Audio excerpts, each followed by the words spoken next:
Alaga Nutrition Counseling, guidelines for participation and viewing. This service is not meant to diagnose, treat, cure, or prevent any disease, to be used for a therapeutic purpose or made as a substitute for the advice of your child's healthcare provider or doctor. The information may include the views or recommendations of third parties and does not necessarily reflect the views of Abbott Nutrition. The views and opinions expressed by the host and speakers do not state or reflect those of the company and its management. Furthermore, the assumptions, views, opinions, and insinuations made by the host or guests do not reflect those of the show, the management, and Abbott Nutrition. Only questions pertaining to children 3 years old and above will be answered in compliance with the Milk Code, and questions concerning children 3 years and below must be directed to viewers' own healthcare providers. By participating in Usapang Alaga's Facebook video premiere, participants agreed and acknowledged that all information shared during the activity shall be visible to all viewers. Notwithstanding the foregoing, no personal information shall be collected and retained by the organizers, doctors, and Abbott Nutrition in compliance with the existing data privacy laws and regulations, including but not limited to the Data Privacy Act of 2012 and its implementing rules and regulations. The organizers shall not be held liable for any misinterpretation or misuse of such information voluntarily shared by participants during the live session. We reserve the right to remove comments that are inappropriate or offensive, attacks other participants personally, including hate speech or comments that encourage illegal activity.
Usapang Alaga Nutrition Counseling, Guidelines for Participation and Viewing.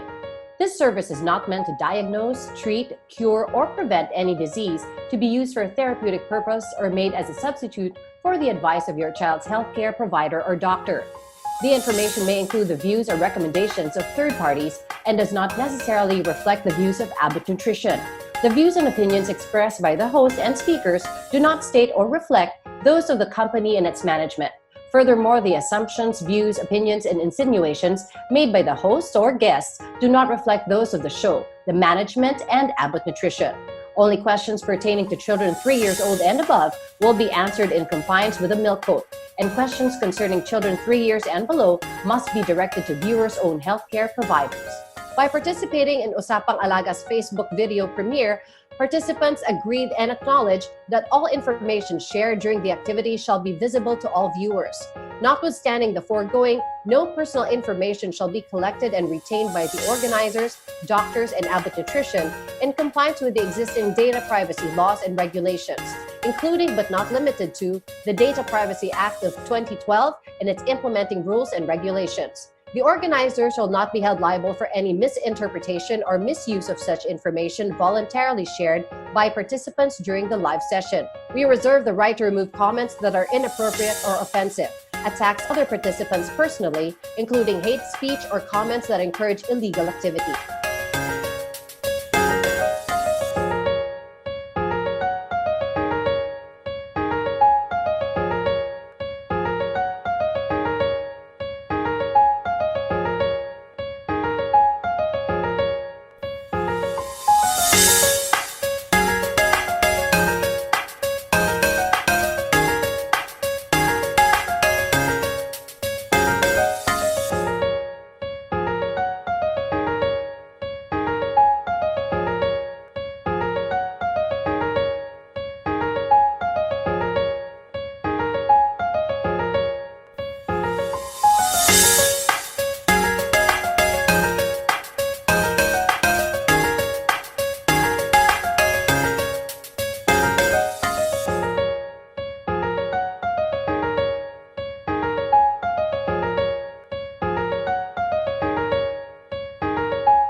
Usapang Alaga Nutrition Counseling, Guidelines for participation and viewing. This service is not meant to diagnose, treat, cure, or prevent any disease, to be used for a therapeutic purpose or made as a substitute for the advice of your child's healthcare provider or doctor. The information may include the views or recommendations of third parties and does not necessarily reflect the views of Abbott Nutrition. The views and opinions expressed by the host and speakers do not state or reflect those of the company and its management. Furthermore, the assumptions, views, opinions, and insinuations made by the host or guests do not reflect those of the show, the management, and Abbott Nutrition. Only questions pertaining to children 3 years old and above will be answered in compliance with the Milk Code, and questions concerning children 3 years and below must be directed to viewers' own healthcare providers. By participating in Usapang Alaga's Facebook video premiere, participants agreed and acknowledged that all information shared during the activity shall be visible to all viewers. Notwithstanding the foregoing, no personal information shall be collected and retained by the organizers, doctors, and Abbott Nutrition in compliance with the existing data privacy laws and regulations, including but not limited to the Data Privacy Act of 2012 and its implementing rules and regulations. The organizers shall not be held liable for any misinterpretation or misuse of such information voluntarily shared by participants during the live session. We reserve the right to remove comments that are inappropriate or offensive, attacks other participants personally, including hate speech or comments that encourage illegal activity.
Good evening everyone. To those of you who are tuned in tonight sa ating pinakabagong live stream dito sa Usapang Alaga, an online series on nutrition counseling. Ako po si Suzi Abrera. Thank you so much for joining us tonight. Dahil syempre ang topic natin ay ang pinakamahalagang topic naman for every episode. Yan po ay ang ating kalusugan. So important. And recently, we actually covered a topic about immunity and strength, lalong-lalo na para sa ating mga aging adults. And now, more than ever, talagang kailangan natin bigyan ng atensyon nito dahil we are all on the same boat. Itong tinatawag nating new normal, it's so not normal. Imagine, what more para sa ating mga senior citizens na talaga namang discouraged lumabas ng bahay at syempre medyo bored na. Syempre yung staying at home, social distancing, those are effective measures in protecting them. But since wala pa tayong idea kung kailan talaga matatapos ang lahat ng ito, isa pa sa mainam na prevention ay syempre siguraduhin mag-invest tayo sa kanilang nutrisyon. So tonight, very up close and personal po ang ating magiging usap-usapan on how we can improve muscle strength and immunity at times like these. Especially syempre para sa ating mga aging adults. And for tonight, makakasama po natin ang veteran choreographer to the stars na si Miss Geleen Eugenio. Hi, Suzi! Hi, everyone! At kasama din natin ang Abbott's Medical Director, Dr. Jun Dimaano. Hi, Dr. Hi, Jun! Suzi! Hi, Doc Jun! Hi, Tita Geleen. Hello. Glad to see all of you, both of you today, and to all of our viewers, hello. Hi, naku, likewise. Naku, ito nabuo na naman ang ating dream team, guys. Oo nga. Marami tayong mapag-uusapan na makakatulong, I hope, sa ating mga nakikinig. Absolutely. Looking forward to that. Kaya we'll get started with our very first question. Ano nga ba yung mga challenges na kinakaharap ng ating mga senior citizens nowadays in terms of their immunity at saka yung kanilang fitness? Okay, that's a good question. No? So kasi lahat tayo, I'm sure, meron tayong loved one na elderly na alam natin maraming challenges ang kinakaharap ngayon. So kailangan natin ma-identify ito para bigyan ng atensyon at ng tamang solusyon. Ang unang-una nakikita kong challenge ay yung kanilang immune system. Paano ba palalakasin ang kanilang immune system? Because as we know, pagka tumatanda tayo, medyo humihina rin yung ating katawan at ang ating immune system. So kailangan laging panatiliing malakas ng immune system para ma-resist ang anumang infeksyon na maaaring dumapo sa ating katawan. Number 2 ay yung tinatawag na lack of physical activity or yung sedentary lifestyle. Isang challenge din yan kasi kapag lagi lang tayo nakahiga, nakaupo, walang ginagawa, nanonood ng TV sa bahay, pwede mag-suffer yung ating muscle health at yung strength natin pwede mabawasan. Number 3 ay yung ating nutrition. Nasa bahay lang tayo palagi, minsan nagiging paulit-ulit yung ating kinakain, minsan nagsasawa, at kapag nagiging elderly na rin kasi, minsan nagbabago yung taste buds natin. Kaya minsan mahirap na kumain. Yung mga dating na-enjoy natin, hindi na natin na-enjoy ngayon. And last but not the least, very important is yung ating mental health or yung mental health ng ating mga mahal sa buhay na medyo mas matanda sa atin. Marami sa kanila, syempre, nabobore, nagkakaroon ng anxiety, maaari din nagkakaroon ng depression at kalungkutan na hindi naman mawawala yun. Sinasabi nga ngayon na it is okay not to be okay kasi yan yung mga nararamdaman ng mga tao ngayon. At hindi lang sa kanila, pati sa atin. No? Kasi kapag ang tao ay malungkot o medyo nade-depress, may effect din to sa immune system at sa buong katawan, sa muscle health. Kaya yun yung mga challenges na nakikita ko na pwedeng ma-experience ng mga elderly ngayong panahon na nasa bahay lang tayong lahat. Right. I'm glad you mentioned that, Doc, kasi I mean, I think a lot of people, majority talaga experience that, di ba? Yung sobrang na-confuse ka sa mga nangyayari, lalong-lalo na yung mga elders natin, mga seniors. Mga hindi makalabas ng bahay. Tita, ano ba yung mga namimiss mong gawin sa labas ng bahay na hindi mo muna magawa ngayon? Ay, nako. I have become very emotional nowadays, you know. Wow. Yeah, because I couldn't do yung mga dati kong ginagawa. Like, for example, it's my family. I don't see my son as often. I'm with my daughter. And then pag dadating siya, hanggang gate lang siya. Tapos kakaway lang ng ganon. Iniiyak ako. Yun. Yeah. So that builds a little depression on me. And then I normally go to work every day, right? So I have my students around 50. So I don't see them also. So yung minsan iniisip ko, napupurol na ba yung ano ko because I don't give them workshops, character no more character development, no nothing. So, yeah. So then I miss going to the grocery. That's my Happy place mo ba yan, tita? sobrang happy place. Every week, I want everything complete, I miss driving, Even those things that we used to complain about, di ba? Yung parang dati, oh my God, magmamaneho na naman ako or matraffic. Suddenly, okay lang, I'll take a little bit of traffic now. Yeah. I miss my co-workers in my teleserye because I was shooting in teleserye in GMA 7. So, nung nag-lockdown, na-stuck kami. Yes. It's the love of my life. So, I miss them all. I'm missing so many things. But I'm trying to fight it all. Yes. Trying to accept and adjust. Naku, Doc, speaking of adjustment, napakalaking adjustment, especially para sa ating aging adults, no? Sabi ni Tita Geleen, na-miss niya yung ibang mga ginagawa niya. I suppose one of them is exercising outdoors. So marami naman pwedeng gawin na exercises inside the house na pwedeng magpalakas pa rin ng ating mga katawan, ng muscles natin, and of course, ultimately, our immune system. Ano bang kahalagahan ng immune system at ng ating muscle health? Yung dalawang yun, although parang separate organ systems, parang muscle and immune system, parang ang layo. Yeah, Di ba alam na may link yung dalawa? Kasi yung muscle natin, hindi lang siya nagfa-function as an organ for movement, for lifting heavy objects, for moving about. Hindi lang siya nalilimit sa kanyang structural function sa pagbibigay ng mobility at lakas sa ating katawan. Meron din siyang tinatawag na metabolic functions. Sa metabolic functions, ito yung mga nangyayari sa loob ng katawan natin na at the molecular level. No? For example, yung mga metabolism ng ating protein, yung protein na nakukuha natin sa ating pagkain. Okay. Punta yun, a bulk of it, maybe about 50% of the protein that we take in goes to our skeletal muscle. And that protein na naiimbak, naiipon doon sa ating mga muscle, eventually, let's say nagkasakit tayo, hospital tayo, or let's say meron tayong infection sa katawan, doon kumukuha ng protein para makagawa ng mga antibodies na panlaban sa infection. So may oh my gosh, sorry, na-shock ako kasi parang ngayon ko lang naintindihan kung paano siya nag-work, tapos napunta sa antibodies eh. Correct. Kasi yung katawan natin, it's one whole system.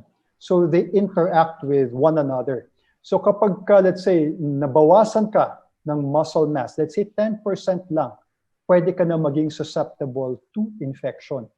At kapag nabawasan ka, let's say 20% of your muscle mass due to, let's say, sedentary lifestyle, o kaya nagkasakit ka, nabawasan ka ng 30%, yung mga sugat mo sa katawan, pwedeng hindi na maghilom ng ganun kabilis. Hindi siya maghihil kaagad. Dahil maraming substances or nutrients na kinukuha from the muscle para mapabilis ang wound healing. At kapag, let's say, 30-40% ang nawala, then you can actually have pneumonia. At kapag nagka-pneumonia ka at mahinang-mahina ang katawan mo, pwede ito ikamatay ng tao. And all because yung muscle health niya napabayaan. Of course, hindi lang yung muscle health. May mga ibang sakit pa na pwede magdulot nun, di ba? Pero they all interact with one another. Kaya napaka-importante na pangalagaan ang ating muscles dahil hindi lang siya for movement, for dancing, Tita Geleen, hindi lang siya for that. It has a lot of other metabolic functions as well. Nice. O tita, I hope you took note, di ba? May mga gagawin ka na ngayon sa bahay kasi, I remember, balikan ko lang na parang, syempre nahirapan ka rin mag-adapt sa new normal, di ba? Pero alam niyo, Susie, sometime March, I went through some kind of stress, denial, because I wasn't able to do all the normal things that I really do. Right. So I had to adjust and talagang accept the fact na hindi talaga pwede. So I had to find my silver lining. And I realized na kailangan kong pangalagaan talaga ang aking sarili. Especially my health and immunity. Kasi pag senior ka na, you're really bound. You have a high risk of getting sick, di ba? So, I try my best kahit na nandito lang ako sa bahay to do the things that can help me become strong. I still communicate with my students through Zoom, I talk to them, this is what you have to do. Yan, fighting spirit lang talaga, tita. I think everybody really had to adjust. And Yes. wala namang na-exempt dun sa adjustment period. And it's just good that you found the way right away, di ba? As soon as you could, para makapag-adjust dito sa ating tinatawagan na new normal. Uy, by the way nga pala, dun sa mga nakikinig at nanonood sa atin ngayon, of course, we'd like to encourage you guys, kung meron kayong mga katanungan kay Doc Jun, o ba pwede rin kay Tita Geleen, kung may questions kayo, you can write that down sa ating comment section. And of course, sisikapin natin masagot yan mamaya. So, tita, mabalik lang ako. Ano ba yung mga ginawa mo para manatiling active ka pa rin kahit nandiyan ka lang sa house? Well, number one, I just stopped complaining. You Ay, know? ganda. Yeah, complaining. Kasi even if I want to go out and buy my essentials, my grocery and all that, go to the salon, I have to accept it. That it's my children now who are in control. So they're telling me I can't do this, I can't do that. And I know why they're saying that. It's because they love me and they care a lot for me. So as for me now, I should follow, I should adjust, and I should do it. Pero tita, last time nabanggit mo, na isa sa mga activities ginagawa mo sa bahay, sumasayaw kayo ni Nathan. Yung ba din pa ang ginagawa ninyo or may iba ka pang mga activities dyan? Palakas na naman ang music dito sa I bahay. love it! And then, of course, with my little hyper dog, it's still going up and down the stairs, and that is really my exercise. Yes. Hindi na ako palautos na pakikuha. I do it myself. Yeah. Hey, that's a good tip. And then, I love stalking in TikTok now. Wow! Tita, ikaw una sa kanilang lahat sa mga TikTok, ha? Aminin mo yan. Ikaw ang una nagpauso ng mga dance moves. Oo, na ginagaya lagi, di ba? Yes! Yeah. So, ayun, I'm happy na aliw ako. I watch people doing TikTok, and then I call my apo, hey, what's the latest? Oh, this one, Dada. Okay, let's do it. Yan. Tita, sample naman ng konting TikTok dyan na sasabay kami ni Doc Jun. Talagang dinamay ko si Doc Jun, di ba? Sige, tingnan natin kung kaya. Kaya mo yan, Doc. Gusto si Doc Jun sumayaw nito, no? Matagal ko na ikaw gusto makita sumayaw. Sige, subukan natin ngayon. Pang muscle strength din yan, Doc. So, muscle strength. Galaw. Flexibility. Oo. Hand to your left shoulder. One, and then two to your right. Yeah. Then raise up. Raise up, Doc Jun, and then sexy Doc Jun. Nayari ka na yun! Then, Uy guys, tita, thank you so much for sobrang nakakaaliw yan. And of course, it's encouraging to move, di ba? See how happy it makes us feel when we move. Yeah. Actually, totoo yan. May link kasi yung physical activity sa level of happiness ng tao. Kaya maganda, hindi lang siya nakaka-improve ng muscle health. Yes. Meron din siyang effect sa ating mood. Right, so, absolutely. Yan. Leading by example. Di ba? Tama. Oy guys, meron nga pala tayong mga FB questions ngayon. So Doc, ito ang ating first question for you. Ano ba daw yung usual signs na masasabi nagkakaroon na siya ng muscle loss? Okay.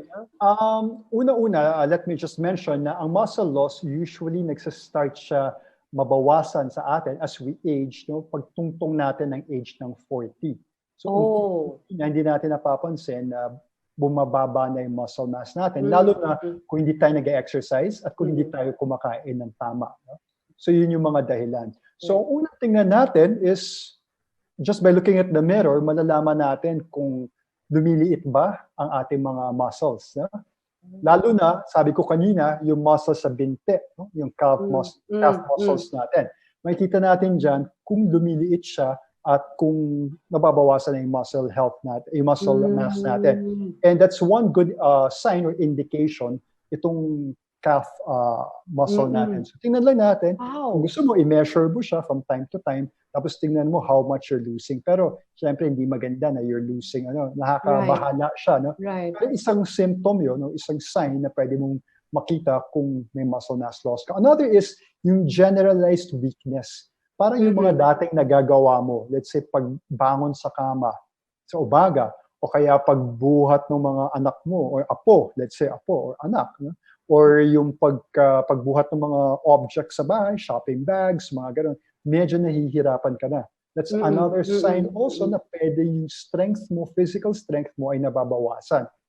At pwede rin naman yung yung parang minsan namamanhid din yung legs natin, or parang hirap igalaw, or hindi na siya ganun ka-flexible, or yun yung mga signs na pwedeng unti-unti nang nababawasan ang ating muscle mass. Right. So pero very generalized siya.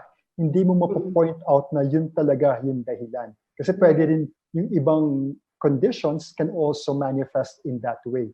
So kailangan maganda, let's say you feel those kinds of signs and symptoms, then you consult your doctor para makita talaga nila at ma-measure nila objectively. Pag sinabi ko objectively, by doing laboratory, let's say, procedures, or some procedures that not necessarily sa laboratory. For example, yung hand grip strength, no? Yes. Yung pwede mong i-measure yon sa clinic lang, malalaman mo kung yung strength mo ay nababawasan ba over a period of time. Right. So, isa yun, no? So, yun yung mga pwede maging senyales na nababawasan na yung muscle mass natin. Pero isang rin, kahit na hindi natin nakikita, isang reminder is pag reach natin ng age ng 40, lalo na pag 50, 60 older years pa, old, kailangan gawan na natin talaga ng paraan ito para hindi ito mabawasan ng tuluyan by exercising and by eating the proper nutrition. Yes. So, Doc, we've got another question. 53 years old.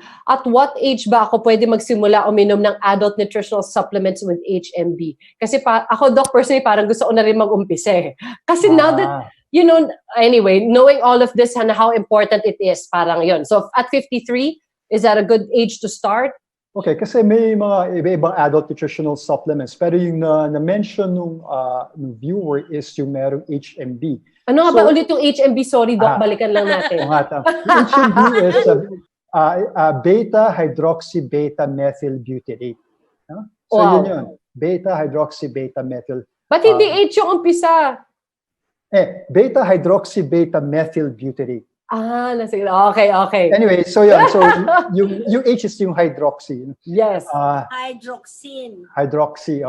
So yung nutrient na yun is actually medyo novel ingredient siya in the sense na napag-aralan lang siya, I believe, during the 90s up to the early 2000s. Actually, yun yung mga nutrient na gustong i-take ng mga athletes and bodybuilders during that time. Kasi sa tingin nila, during that time, na makaka-increase ito ng muscle mass and strength. At pinag-aralan pa to later on, tapos nakita nila na pwede meron siyang therapeutic effects din. Lalo na yung mga pasyente na nasa ospital. No? In fact, sa mga pasyente na nasa ospital, merong evidence at study na nagsasabi na 3 grams of HMB plus a high level of protein can actually improve their outcomes sa hospital, decrease yung mortality, length of stay in the hospital, etc. Pero medyo mataas na level na yun na 3 grams of HMB and high protein. Pero kasi kailangan din nila kasi nga may sakit sila, nasa hospital sila. Mas prone sila to having complications brought about by lack of muscle mass. So, yun. Now, going back to the question, 53 years old. Yes. 53 years old, pwede na. In fact, yung mga researchers na nagawa sa mga nutritional supplements na to, na may high protein, na may HMB, it can be taken as young as 18 years old. Okay. Even. Right. Safe siya. Yes. Kaya lang kasi, mas nakikita natin na yung parang yung effectivity nito sa mga taong mas matanda. Kasi sila yung mas nangangailangan ng complete and balanced nutrition, na merong complete blend or yung tamang blend, yung balanced blend ng macronutrients na tinatawag natin. Ito yung carbohydrates, fats, and protein. Kailangan ng proportion yan eh. Yung calorie or yung energy na nakukuha mo from the food, kailangan may certain proportion yan. Now, meron din itong mga micronutrients na kailangan ng katawan like vitamins and minerals which can also boost and strengthen the immune system. So ito, pwede ito i-take as early as 18 years of age. Pero yun naman, mas kailangan ito ng mga tao na nasa 50 and above kasi sa kanila doon mas pronounced yung loss of muscle mass. Right. Oh, I see. So pwede na pala. I imagine nga yung mga 18 years old lang, yun yung mga athletes din na gusto rin nila. Tama ba? They can also use that because of for that purpose. Oh, yun, but it's good to know you can take it as early as, I guess, as you can, di ba? So ikaw, pwede mo na i-take to kung gusto mo. I think I want to. Nagtitake ka na ako. Sige. Gaya-gaya ako kay Doc eh. Tita Geleen din, syempre. Dahil idol ko si Tita. You should talaga. Twice a day, ha? Right. At saka now that I know lahat ng bed, ayun, tama, okay. I was about to ask. So, twice a day. So, Tita, when do you take it? Morning and night? Morning. Instead of taking coffee, yun ang iniinom ko. And then I have my breakfast. Yan. Tapos, before going to sleep, yan. And I can assure you that when you take it in the morning, you're on the go. You're on the go. Malakas ka. Energy talaga. Kasi meron siyang, may calories siya na bibigay, which is the source of energy. Yes. And at the same time, meron din siyang specialized nutrients, such as HMB. No? So tama yun, 2 servings or twice a day, kasi 1 serving gives you about 0.75 grams. So kung dadalawihin mo siya, nasa 1.5 grams, which is the level recommended in the studies. Kasi dun sa level na yun, na 1.5 grams, nakakita na mas nag-i-improve yung physical performance ng mga subjects sa studies. Like sa walking, even sa pag-heal ng sugat, sa yung hand grip strength, nag-i-improve lahat yun at 1.5 grams level of HMB na makukuha sa 2 servings.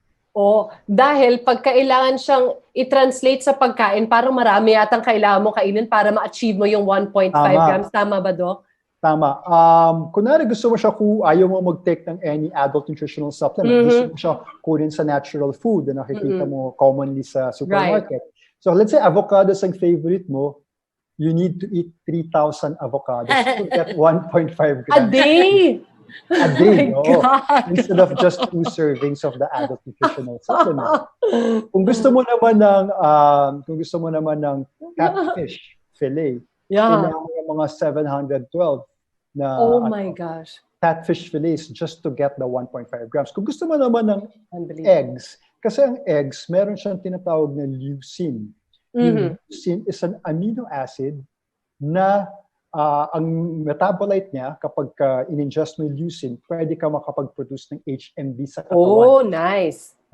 Pero kailangan mo ng 50 eggs para makuha yung 1.5 grams sa isang araw. Ang taas ng cholesterol niyan after. Kaya nga hindi siya convenient. We're just trying to illustrate kung gaano kahirap makakuha ng HMB from natural food. So HMB kasi, our body produces that naturally. Yes. However, as we age, yung production ng HMB na yun, bumababa, nagde-decline. Kaya kailangan natin mag-supplement para ma-improve pa rin o ma-maintain natin yung level ng ating muscle mass at yung strength na naidudulot ng ating muscles sa katawan. Knowing what we know now, and this is what the series is all about, di ba? Yung information about how the body works and how protein is so important, how muscles are so important for our immunity, yung pala yun katapus-tapusan. Those are things that work together and that we have to take care of, lalo na pag tayo ay tumatanda na. Just add something about protein. No? So sinabi ko kanina may study na high level of protein and 3 grams of HMB. So sa HMB, pwede ka maglaro between 1.5 to 3 grams. Safe siya at may beneficial effects siya sa katawan. Now, when it comes to protein, I think I mentioned a while ago na kailangan mo i-up o i-increase yung protein intake ng elderly. Usually, nasa range siya ng 0.8 to 1.5 grams per kilogram per day of protein. Kailangan lang natin maging medyo creative on how do we come up with the 70 grams per day. So ang suggestion ko lang is just go over the internet at maraming mga illustrations doon on how much, let's say, of yogurt is giving 25 grams of protein para malaman mo how much eggs or meat or fish will give you, let's say, 70 grams of protein. Right. Pero ang kagandahan sa adult nutritional supplements, meron na siyang fixed level of protein. Okay, mas masusukat mo na. Oo, masusukat mo na kaagad kung ilang protein ang kailangan mo. And usually, yung mga adult nutritional supplements, hindi naman siya yung tinatawag na sole source of nutrition. Kumakain pa tayo ng iba, di ba? Yes. Ang dagdag lang siya, kaya nga 2 servings per day. So kailangan, more or less, alam mo yung level of protein, madali yung masukat sa OLS mo, and at the same time, alam mo more or less kung ilan o magkano o gaano kadaming protein yung nakukuha mo from the rest of the food that you take in on a daily basis. Oh my gosh. Para ma-assure mo na you're getting enough protein. In a day, di ba? You know, I think we'll be shocked when we Google, like you said, kung gaano karami dapat yung protein. I think a lot of people will be shocked that we're not taking enough. Tama. Di ba? Kasi Filipinos usually high carbohydrates. Carbs, yes. Yung mga tinapay, cake, pastry. Merienda nga namin biko di ba? Biko, puto, kunchinta, yung mga gano'n, no? Totoo yan.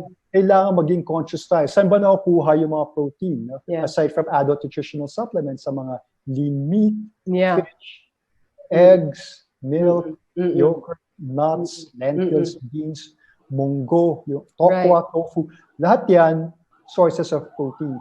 I-check nyo na lang, again, i-google nyo kung gaano kadami nun ang kailangan para ma-meet yung protein requirement nyo per day. Oh my goodness, what a topic. Parang ang dami-dami ko palang hindi alam. Kaya, thank you so much sa'yo, Doc. Tito Geleen, thank you so much for sharing your experience with us, opening up with us na kung ano yung mga napagdaanan mo nitong ating new normal, di ba? What you had to struggle through and what you do for yourself also at home. Thank you for sharing your wisdom with us. You're most welcome, Susie. And anything for my co-seniors. So we just have to keep on going. Yes, don't stop moving, di ba? Right. Yes, exercise and eat properly. Right, Doc Jun, thank you so much for sharing not just your expertise with us, but also your concern para sa ating mga aging adults. Correct. Kailangan kasi talaga na during times like this, mag-share tayo ng positive information. Information that can help everyone, especially the more vulnerable groups in the population, such as the elderly nga. At lahat tayo, I'm sure, may inaalagaan na mahal sa buhay na medyo mas matanda sa atin na kailangan ng guidance, ng atensyon, at lalo na yung mga ganitong bagay na mga nutritional tips. Now, in order to add to that, kung gusto ninyo pa magkaroon ng more specific information on nutrition and how you can, optimize your nutrition during these times, meron kaming ino-offer na nutrition counseling service na pwede nilang tawagan, mag-book lang sila ng appointment, and this service is being given by nutritionist dietitians. So they can just call and book an appointment, and so that they can ask for more information and counseling from them. Tama, at alam ko ang phone number dyan, Doc, dahil yan ang Alagang Abot. Yan ang ating Abot hotline, yan ang 8995-1555, or pwede rin sila mag-send a message sa Alagang Abot Facebook page. Yeah, thank you so much once again sa inyong dalawa. Thank you, Susie. Thank you, and so nice to see you again, Thank you, Tita Geleen. So nice to see you both. Naku, at syempre maraming forward to our salamat. next episode. Ako din, Doc. Tita. It's always a lot of fun doing this. Yes. I agree. And so, daming information. And of course, I hope na dun sa mga nanood sa ating episode ng Usapang Alaga ngayong gabi ay marami din po kayo natutunan katulad namin ni Tita Geleen. Kaya I hope to see you guys again next week. And until then, everybody, please do stay safe and healthy. Bye! Take care, everyone! Bye-bye! Bye!